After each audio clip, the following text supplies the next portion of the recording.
When war came to America, few expected it would come so suddenly, like lightning, and from the east.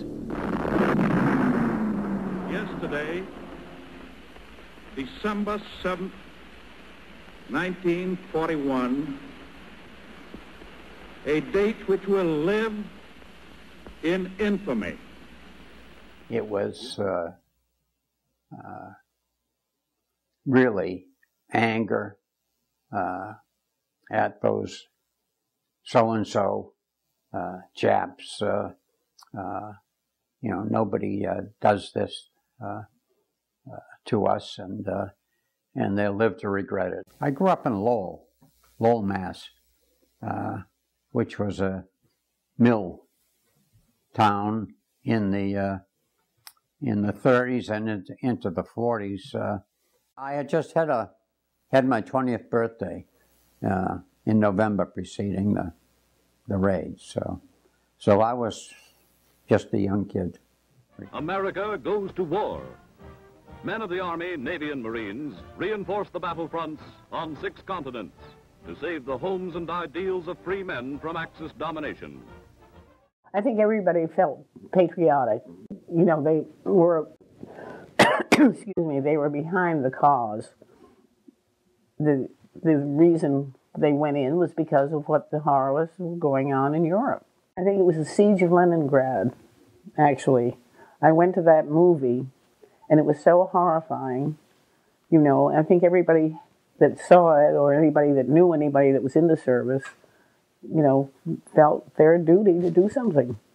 It was much more a feeling of duty, responsibility. You felt that you were doing, you were helping, I think this may be what you should say. You were helping out in the war effort. And of course there was a lot of propaganda, you know, and there was a esprit de corps, really, to do something. I think people were really pretty anxious to get in, to join for the most part, but the main thing was to get through college. I don't think I was at that time anxious to get over there in the middle of the mix. No, I don't think too many of us were, but I think we felt it was our duty to, you know, register, and we had no alternative anyway. It had been predetermined that we were in the war before I got out of college, so that was a foregone conclusion. It never became a question. We were there, and we were going to do our best to do what we were called upon to do. We all knew that the United States would end up victorious. Whether there was a good reason for that, or just our patriotism, our thought that the United States, once it got underway, would be invincible.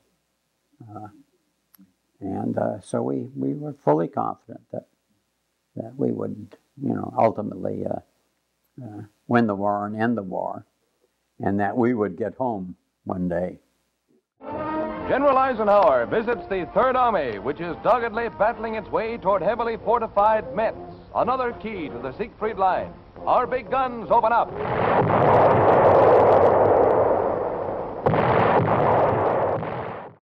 Obviously, we knew about Hitler and knew the terrible things he was doing in Europe.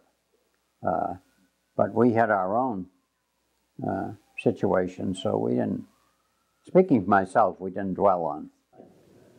Oh, I think they definitely thought he was the person that should be done away with, if possible. It was scary, and of course we were all really uptight. So you see, he was always taking all these various countries one by one, and then the first that they knew that the Jews were being persecuted to a terrible extent. But we just didn't have any idea that you know, what happened might happen. The news was heralding victory, and on that day, the victory president died at his favorite Warm Springs. President Truman announces that he will follow Franklin D. Roosevelt's policies and help bring to realization the Franklin Delano Roosevelt dream of world peace.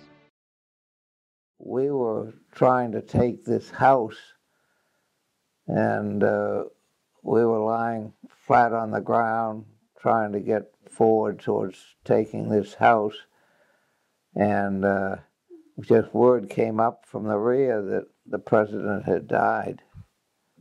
And I was flat on my belly when I heard it. This is a solemn but glorious hour.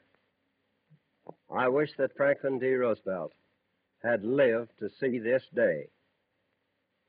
General Eisenhower informs me that the forces of Germany have surrendered to the United Nations. The flags of freedom fly all over Europe. I think Nancy would have liked to talk more about the Red Cross than I wanted to talk about the war. I was just glad it was over. But I didn't talk much about it after I got out.